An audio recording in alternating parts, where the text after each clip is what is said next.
Hi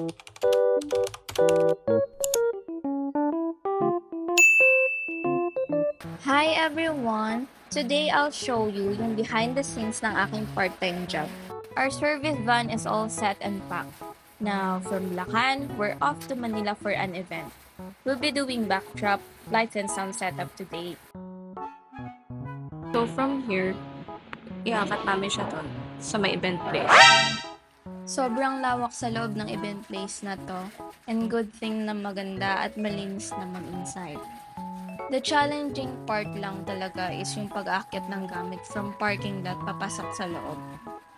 Actually, they have elevator, pero I think para lang yun sa guests and their customers. Kapag may ganitong setup, ang task ko is mag-inflate ng mga balloons, and then afterward is to assist. Yung mga heavy task, almost sa boys na pupunta, like the speaker setup, tsaka yung art na wood, sila nagbubuhat. At for overall, sila yung nagde-decor. So for short, yung part-time job ko na to is para sa mga Disney princess dyan.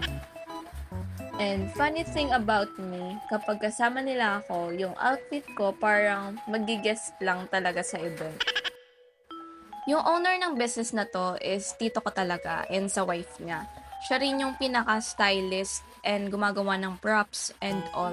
From cutting to painting ng styro and mga woodworks na kailangan for the backdrop. If gusto niyo makita yung mga sample work niya, meron silang FB page and may mga videos and pictures sila kada event na makikita nyo rin yung mga reviews ng recent customers. Any event pwede kayo magpabook as long as kaya namin puntahan yung location.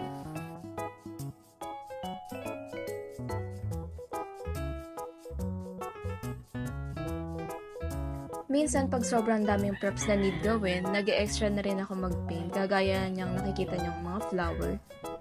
Since back and front ang need malagyan ng kulay, halos inaabot na rin kami ng midnight bago matapos.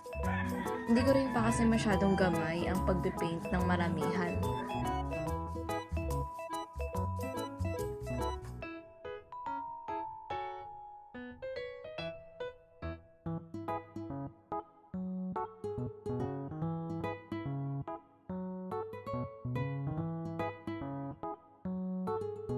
At this point, malapit na siyang matapos. Need na lang namin maglinis, then lights na lang for final look. Wow!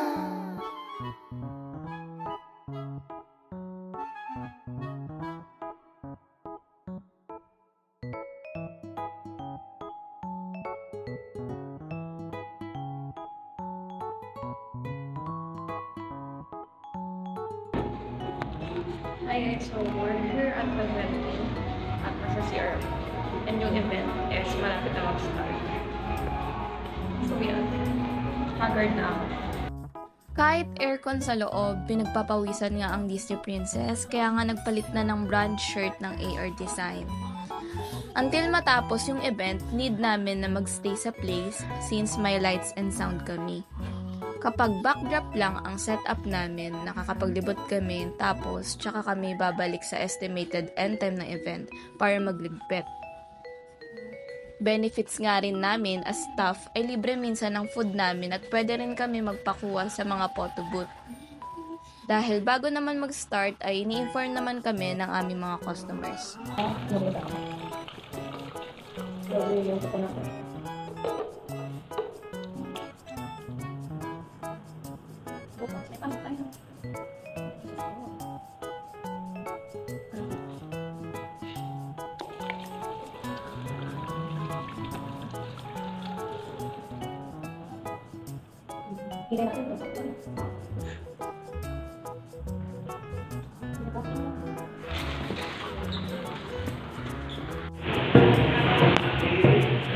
Okay, so yun, nagbababa na kami ng gamit. And then, naghahantay pa kami ng car. Sir. So yun yung susundo sa amin papuntang Bulacan. So nandito kami sa Manila. Yeah.